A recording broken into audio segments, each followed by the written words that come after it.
नमस्ते। अच्छा, जब भी राजस्थान का नाम आता है तो क्या ख्याल आता है? जाहिर है बड़े बड़े किले, महाराजा, रेगिस्तान, है ना? लेकिन इसकी एक पहचान और है जो इसकी बोली में छिपी है। और पता है, एक बहुत ही दिलचस्प बात, राजस्थान की कोई एक भाषा है ही नहीं। तो चलिए आज इसी भाषाई पहेली को मिलकर सुलझाते हैं। तो सवाल यही उठता है कि ये जो राजस्थानी है, ये असल में एक भाषा है या फिर कई सारी बोलियों का एक खूबसूरत गुलदस्ता? बड़ा दिलचस्प सवाल है। चलिए जरा इसकी गहराई में उतरते हैं। आज की हमारी बातचीत में हम 5 हिस्सों पर नजर डालेंगे। सबसे पहले देखेंगे कि राजस्थानी आखिर है क्या, फिर इसकी जड़ों को टटोलेंगे, मतलब ये आई कहाँ से। इसके बाद राजस्थान के नक्शे पर इसकी बोलियों को ढूंढेंगे। फिर बात होगी डिंगल और पिंगल की, ये दो कलम की ताकत है। और आखिर में 3 ऐसी बातें जो याद रखनी ही चाहिए। तो चलिए शुरू करते हैं हमारे पहले हिस्से से, अनेक आवाजों की एक भाषा। यहाँ हम राजस्थानी के असली स्वरूप को समझने की कोशिश करेंगे। तो देखिए, राजस्थानी कोई एक अकेली भाषा नहीं है। इसे ऐसा समझिए जैसे एक बहुत बड़ा परिवार हो जिसमें कई सदस्य हैं। ये सदस्य यानी कि बोलियां अलग अलग इलाकों में तो रहती हैं, पर उन सब की जड़ें, उनकी संस्कृति बिल्कुल एक है। और यही जो साझा विरासत है ना, वही इन सबको मिलकर राजस्थानी बनाती है। और इस विविधता को समझाने के लिए एक बहुत ही मशहूर कहावत है, कोस कोस पर पानी बदले, 4 कोस पर वाणी। मतलब इतना सच है, जैसे कुछ ही किलोमीटर पर पानी का स्वाद बदल जाता है, ठीक वैसे ही थोड़ा और आगे जाने पर लोगों के बोलने का तरीका, उनकी बोली भी बदल जाती है। तो ठीक है, आप थोड़ा समय में पीछे चलते हैं, है ना? एक सफर करते हैं इसकी इतिहास में। आखिर ये भाषा आई कहाँ से? इसकी जड़ें कितनी पुरानी है, कितनी गहरी है? चलिए पता लगाते हैं। देखिए, राजस्थानी का जो सफर है वो कोई 100-200 साल का नहीं, हजारों साल पुराना है। इसकी शुरुआत होती है संस्कृत से, संस्कृत से बनी प्राकृत, और फिर शौरसेनी अपभ्रंश से होते होते ये आज हमारे सामने राजस्थान के रूप में है। मतलब इसकी जड़ें सच में बहुत बहुत गहरी हैं।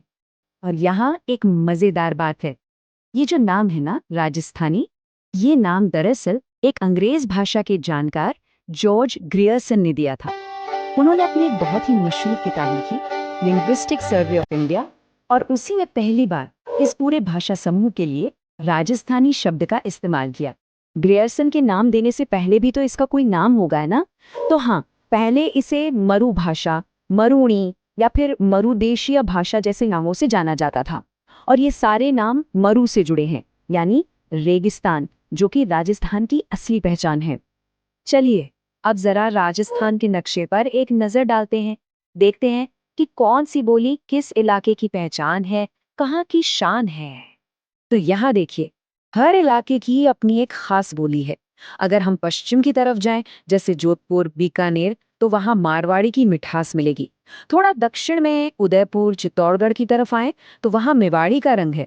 पूरब में यानी जयपुर के आसपास ढूंढाड़ी बोली जाती है, और कोटा बूंदी में हाड़ौती सुनाई देती है। और उत्तर में वहाँ मेवाती, बागड़ी और शेखावाटी, इन सब की अपनी अलग अलग पहचान है। अब इतनी सारी बोलियां हैं तो इनको समझने के लिए भाषा के जो जानकार हैं वो इन्हें मोटे तौर पर 3 ग्रुप्स में बांट देते हैं। पहला है पश्चिमी राजस्थानी, जिसमें मारवाड़ी, मेवाड़ी जैसी बोलियां आती हैं। दूसरा है पूर्वी और मध्य राजस्थानी, इसमें ढूंढानी और हाड़ौती आ गई। और तीसरा है दक्षिणी राजस्थानी, जिसमें मालवी और निमाड़ी शामिल हैं। इससे समझना थोड़ा आसान हो जाता है। अच्छा, राजस्थानी सिर्फ बोलने सुनने की भाषा नहीं है, इसमें लिखा भी खूब गया है। और लिखने के भी 2 बहुत ही शानदार और अलग अलग अंदाज हैं, इंगल और पिंगल। और यह जो सबसे दिलचस्प बात है ना, वो ये है कि कैसे जमीन ने, भूगोल ने साहित्य को भी आकार दिया।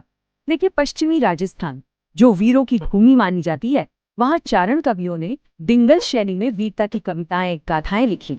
और दूसरी तरफ पूर्वी राजस्थान, जहाँ भक्ति और प्रेम की धारा बहती थी, वहाँ भाट कवियों ने पिंगल शैली में अपनी कोमल भावनाओं को शब्दों में पिरोया। है ना कमाल की बात? तो चलिए अब हम पहुंच गए हैं अपने आखिरी हिस्से पर। यहाँ हम 3 ऐसी बातें जानेंगे जो बस याद रखने वाली हैं। कोई अंदाजा लगा सकता है कि राजस्थान में कुल कितनी बोलियां और उपबोलियां हैं? 5, 10, 20? नहीं, 70 से भी ज्यादा। सोचिए जरा, ये नंबर ही अपने आप में बताता है कि ये भाषा कितनी ज्यादा विविध और रंग बिरंगी है। और हाँ, इस खूबसूरत भाषा को समर्पित एक खास दिन भी है, 21 फरवरी।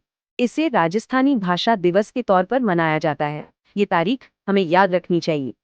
और अब दो बहुत ही जरूरी बातें। पहली, कि इन सभी बोलियों में सबसे ज्यादा कौन सी बोली जाती है, तो इसका जवाब है मारवाड़ी। और दूसरी बात, जो एक तरह से कड़वी सच्चाई भी है, कि इतनी पुरानी, इतनी समृद्ध होने के बावजूद भी राजस्थानी को आज तक हमारे संविधान की 8वीं अनुसूची में शामिल नहीं किया गया है। तो इस बातचीत को खत्म करने से पहले एक सवाल। हमने अभी अभी बात की थी कि राजस्थानी भाषा किस अपभ्रंश से निकली है, पाली से, प्राकृत से, या फिर शौरसेनी से। अगर ध्यान से सुना है तो जवाब बिल्कुल साफ है, शौरसेनी। उम्मीद है कि आज हमने सिर्फ एक भाषा के बारे में नहीं जाना, बल्कि राजस्थान की आत्मा के एक बहुत ही खूबसूरत हिस्से को महसूस किया है।